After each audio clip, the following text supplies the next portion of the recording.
ফুটেছে ফুটেছে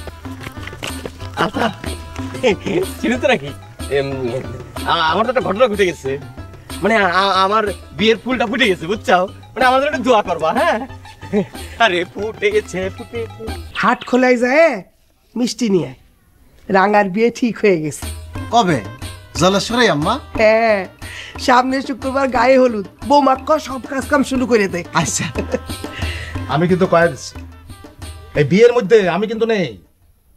ভাইস্তের বিয়ে তুমি না থাকলে হয়?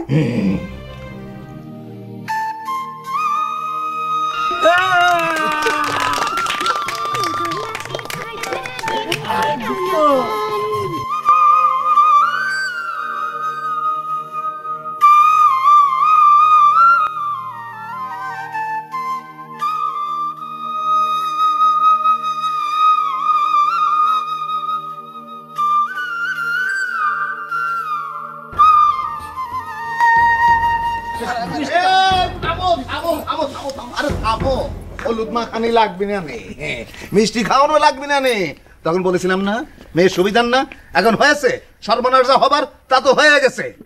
বলো ঘটক, বলো বলো কি হয়েছে ঘটক? না কথা হচ্ছে যে মিয়ার বলে লাভ মেরেছে, হ্যাঁ বাপ মা জানতো না। তো ওই রাগার সাথে বিয়ে ঠিক হয়েছে খবর পেয়ে যার সাথে লাভ মেরেছিল তার সাথে পলায়ে যে মেয়ে বিয়ে করেছে।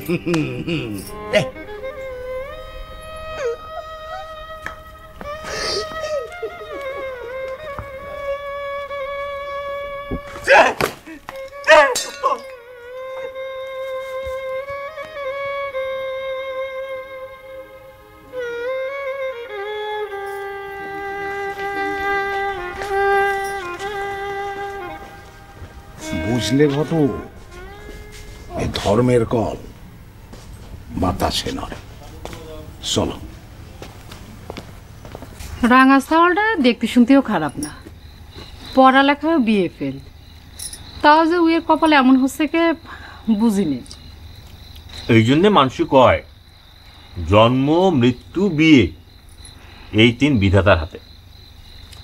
খবরটা শুনে রাঙা ভাই হলুদের সব জিনিসপত্র ছুঁড়ে ছুঁড়ে ফেলে দিয়ে দরজায় খিল দিয়ে থাকলো।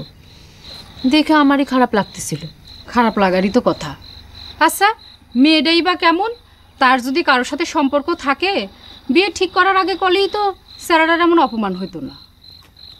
এমনি চ্যাংড়াটার বিয়ে হচ্ছে না তার জন্য এক দুঃখ। এখন গায়ে হলুদ ছোঁয়ার পর বিয়ে ভাঙে গেলে গায়ে নানা জনে নানা কথা কয়ে তুই এক পাগল করে ছাড়বি।